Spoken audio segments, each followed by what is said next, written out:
예, 연방준비제도가 오늘 기준금리를 4.25%에서 4.5% 사이로 지난번과 똑같이 동결하기로 만장일치로 결정을 했습니다. 이번이 벌써 트럼프 대통령이 취임한 이후로 네 번째 연속 동결 조치를 취한 것입니다.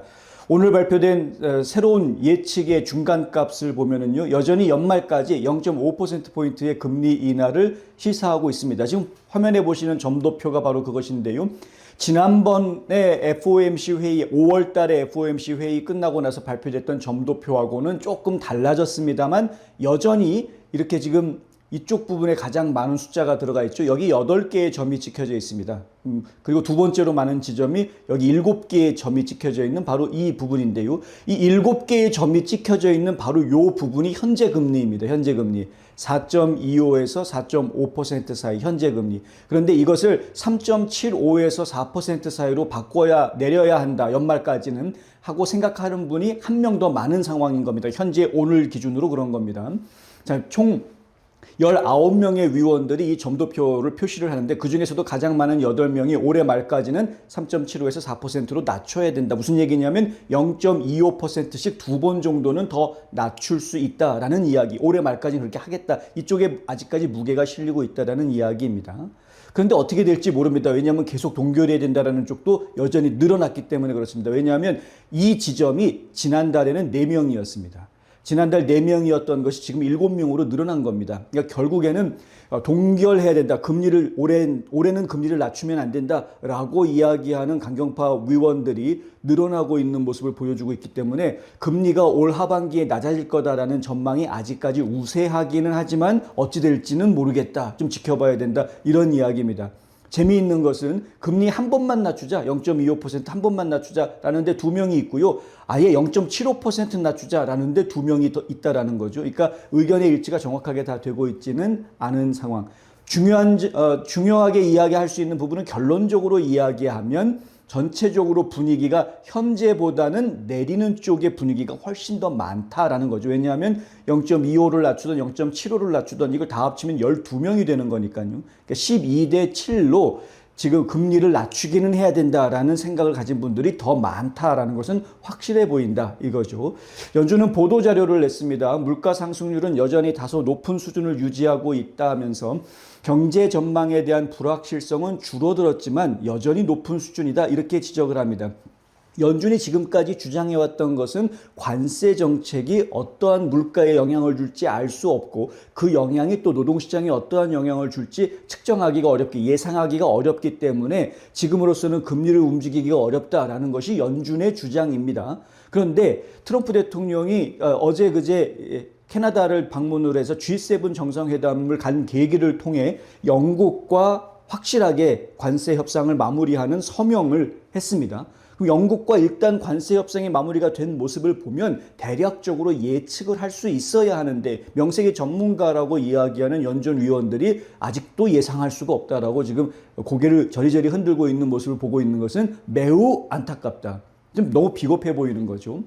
6월 분기별 경제 전망 요약에 따르면 연방준비제도 이사회 정책 입안자들은 3개월 전에 비해서 인플레이션과 실업률이 높아질 것으로 지금 예상하고 있는 그러한 모습들을 좀 보여주고 있습니다. 3개월 전에는 도널드 트럼프 대통령이 예상보다 큰 규모의 관세를 발표하고 그들 대부분이 급히 보류됐었던 우리 90일간의 시간을 갖고 각 나라와 직접 협상하겠다라고 발표가 나왔던 그런 시기였습니다. 그 당시야말로 정말 앞으로 어떻게 될지 모르는 불안정한 시대였고 그때에 비하면 지금은 훨씬 더 방향성이 확실하게 잡혀져 있는 상황임에도 불구하고 여전히 연준 의원들은 오히려 반대죠. 오히려 더 지금 금리를 낮추면 안 된다는 쪽으로 불안해하는 모습을 더 보여주고 있는 상황이다.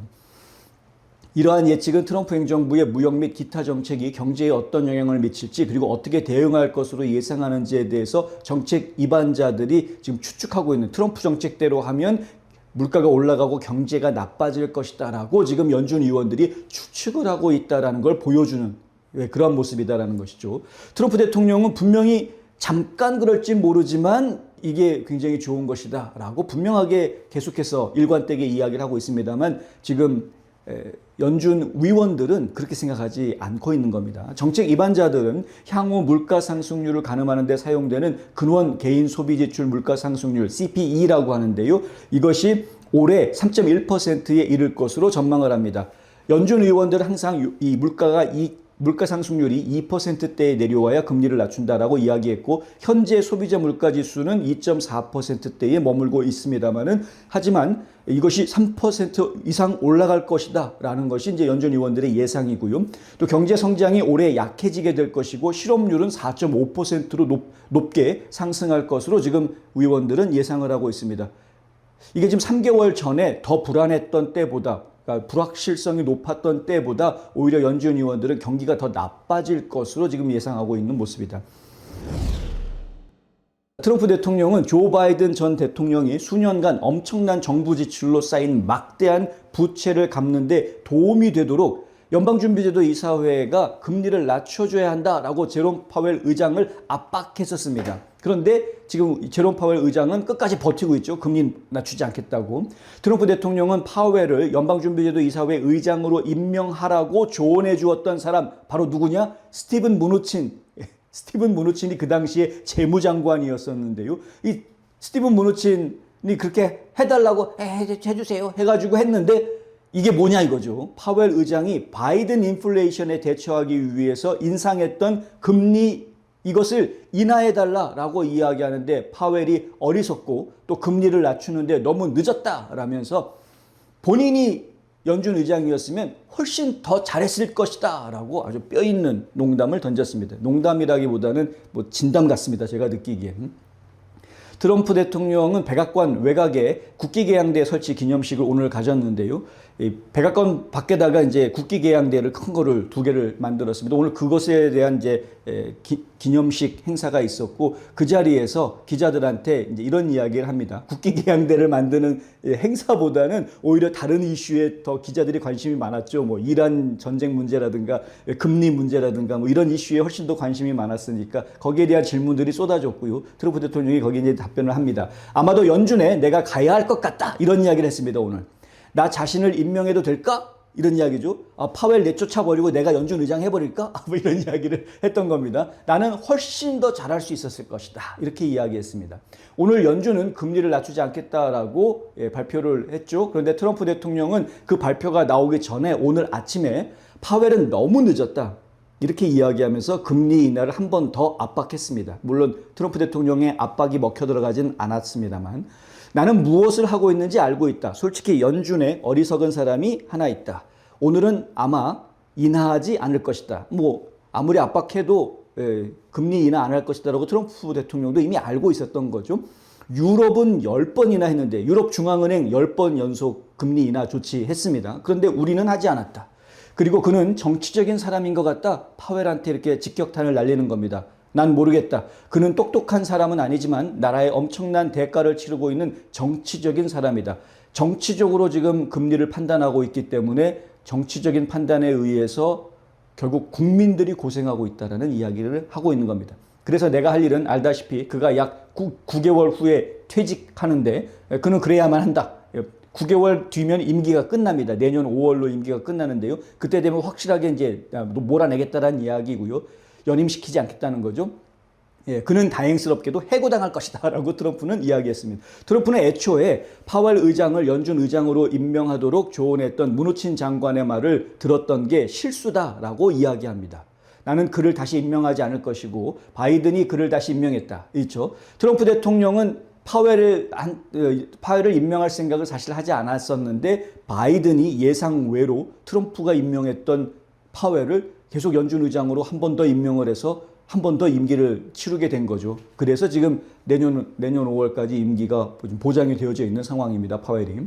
왜 그런지 모르겠지만 아마도 그는 민주당원이었던 것 같다. 바이든이 연준 의장으로 파웰을 임명했던 걸 보면 그럼 이 파웰이 민주당원이었던 거 아니냐? 정치적으로 지금 왼쪽으로 가 있는 거 아니냐? 이제 이런 이야기를 하는 겁니다. 알다시피 나는 이 문제에 대해서 무누친으로부터 훌륭한 조언을 받았지만 그는 잘 해내지 못한다.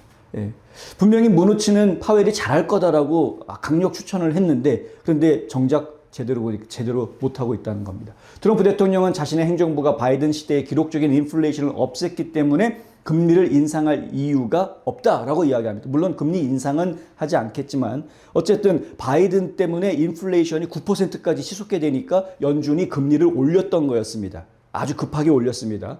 뭐 빅스텝 뭐 이래가면서 뭐 자이언트 스텝 뭐 이러면서 이제 금리를 올려놨던 것인데, 근데 지금은 트럼프가 대통령이 된 이후로 이 인플레이션이 뚝 떨어졌죠. 지금 2.1%, 2.3%, 2.4% 뭐 이 정도 수준에서 왔다 갔다 하고 있는 그런 상황인데도 금리를 낮출 생각을 하지 않고 있습니다. 이게 정치적이다라고 지금 트럼프가 비판하고 있는 이유죠.